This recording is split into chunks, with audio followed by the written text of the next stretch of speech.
Ձեռք բերեք իտալական նրբագեղ ու բարձրակարգ սալիկների նշված տեսականին, վճարելով բացառիկ 4400 դրամ 1 քառակուսի մետրի համար։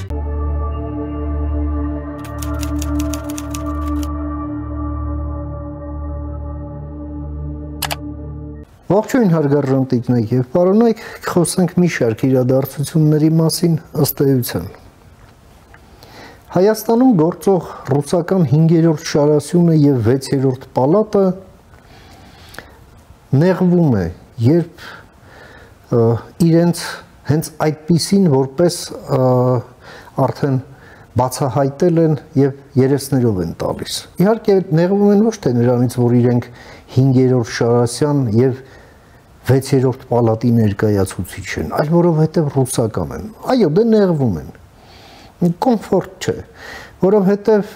եթե մինչև վերջ սկզբունքային լինեն, ապա պետք է հանգստանան Մագադանում, այլ ոչ թե վիզերով թռնեն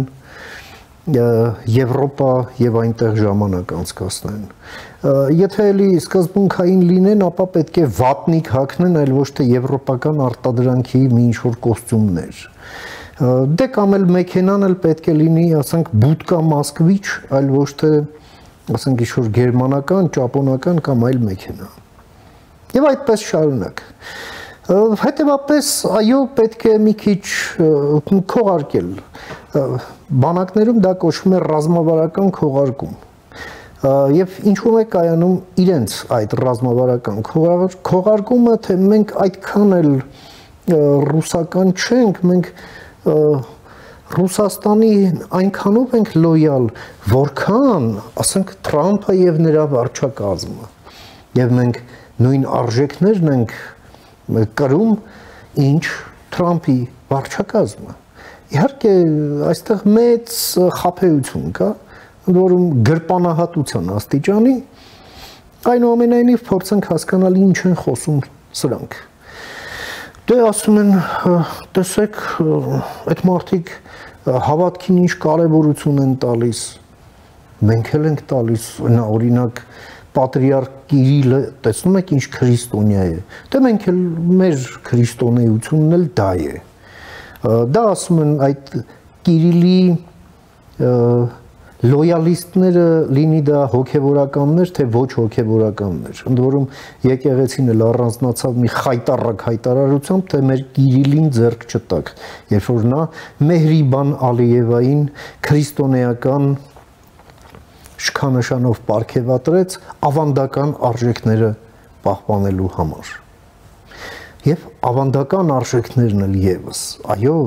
սրանք եւս ավանդական արժեքների ջատագովներ են, ինչպես եւ Թրամփը եւ նրա վարչակազմը, իրենք են այդպես ներկայացնում։ Հաջորդը ինչ են նրանք ներկայացնում, դա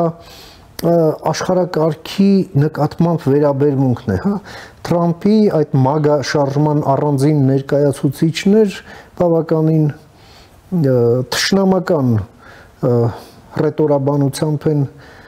արտահայտվում լիբերալիզմի, լիբերալների, Եվրամիության, Եվրոպայի նկատմամբ եւ նույնն էլ անում են այս 5-րդ շարասյան եւ 6-րդ պալատի ներկայացուցիչներն այստեղ փորձելով ցույց տալ, չէ, մենք ռուսական, չէ, ինչ կապ ունի ռուսականը, հենա Թրամփն էլ է ասում, մենք արժեքների հիման վրա ենք այս ամենն ասում եւ անում, ասում են սրանք։ Դորում այդ ասածն էլ ամրապնդելով, ասենք ինչ որ բերելով այսպես պայմանական Սթենֆորդից բերած ինչ-որ մի դիպլոմով, հա, կամ ուղղակի գրում են, թե այդպես է դիպլոմն էլ չեն ցույց տալու, բնականաբար, մի քիչ էլ անգլերեն են խոսում, այն միտումով, որ եթե ապուշությունն ասում ես անգլերենով, ապա այդ ապուշությունը դադարում է ընկալվել որպես ապուշություն եւ անգլերեն խոսելը ասում են դե ուրեմն խելոք մարդ է որ անգլերեն է խոսում ժամանակին այդպիսի վերաբերմունք էր ռուսերենի նկատմամբ եւ ռուսախոսների եւ մինչդեռ կյանքը ցույց տվեց որ լեզվի իմացությունը կապ չունի եւ իմացած լեզվով կարելի է ասել ցանկացած ապուշություն կամ չասել հետեւաբար այս ամենը ուղղակի այդ քամելիոնին բնորոշ այդ արտաքին միջավայրին հարմարվելու մի այսպիսի վարք է, որը միտված է ընդամենը քաղաքացուն մոլորության մեջ գցել, իրենց էլ որ խելոք մարդու տեղ դնեն։ Սակայն այս ամենը ծրվում է։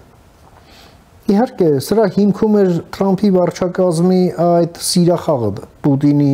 եւ իր շրջապատի հետ, եւ որից լիարժեքորեն օգտվում է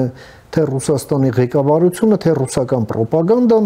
նրանք էլ են շատ լոյալ են Թրամփին, այս 5-րդ շարասումն էլ Թրամփին լավ այսպես կոմպլիմենտներ է շռայլում եւ պակասը չենք տեսնի, չենք գտնի, բայց այս ամենը նաեւ փլուզվում է, ստի ոտերը որովհետեւ կարճ են։ Մենք տեսանք, որ իրենց սիրելի Պուտինը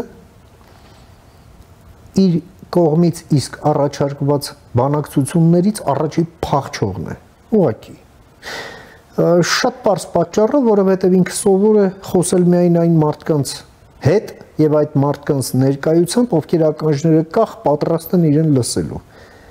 Եվ իր արտահայտած ցանկացած ապուշություն գնահատել որպես մի իմաստուն մի բան։ Բայց մենք տեսնում ենք, որ գալով Ստամբուլ նա բախվելու է իր օպոնենտների հետ, որը կարող են ուղղակի բսկտել իրեն։ Ուղղակի բսկտել։ Ինչպես այն շները ռեզինից գնդակը։ Եվ իր այդ հեքիաթները կարող են արդեն այդ առերեսման պարագայում հոդս ցնդել, իսկ նա ինչպես դասականներ ասում, չէ, չդիմացար առերեսմանը, ծախեց իր սողուն։ Հիշում եք։ Ոսկե հորդ, այո։ Հետևաբար այս ամենը ուղղակի դիցաբանություն է եւ շատ կարեւոր է այստեղ թացը չորից զանազանել։ Սրանք խելոք մարդիկ չեն։ Սրանք ողորմելի ընդամենը վարձկաններ են, որոնք այս հիբրիդային պատերազմում զբաղեցնում են իրենց խրամատը, փոքր խրամատը եւ կրակում են մեր պետության, մեր հասարակության ուղղությամբ։ Մեր խնդիրն է, որպեսզի այդ կրակոցները մեզ չկպնեն։ Լավ է լինելու։ Բարին ընդ ձեզ, կհանդիպենք։